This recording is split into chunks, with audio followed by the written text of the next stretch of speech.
से शोर की आवाजें सुनते हुए पुलिस ऑफिसर्स अंदर आते हैं, मगर इनविजिबल हुआ एड्रियन उस पर भी हमला कर देता है। सिसिलिया को भागता हुआ और पिछले ऑफिसर को गिरता हुआ देखकर यहाँ पर 2 ऑफिसर्स और आते हैं, जिनके ऊपर भी एड्रियन हमला कर देता है। इनविजिबल मैन के सहारे किए इस काम को देखते हुए और ऑफिसर्स भी यहाँ आते हैं, मगर कोई भी उसे रोक नहीं पाता। सिसिलिया जल्दी से एक ऑफिसर की गन खींच लेती है और एड्रियन को मारने के लिए उसके पीछे भागती है।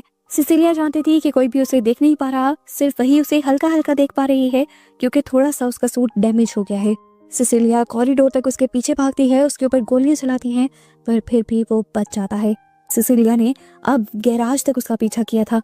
वो उसे किसी भी तरह देखकर उसे मारना चाहती थी, लेकिन एकदम से खुद ही दोबारा वो उसके पीछे आ गया और उसे पकड़ते हुए उसने धमकी दी कि मैं जेम्स को, उसकी बेटी को, सबको मार दूंगा, बिल्कुल एमिली की तरह। ये सुनकर वो शॉक हो जाती है और एक और मर्तबा एड्रियन को गोली मारने की कोशिश करती है, पर वो एक कार लेते हुए यहाँ से भाग जाता है। खुद भी वो एक कार चुरा कर उसका पीछा करने की कोशिश करती है और फौरन जेम्स को भी कॉल कर देती है और उसे अलर्ट करती है कि घर पर उसकी बेटी अकेली है और बहुत बड़े खतरे में है।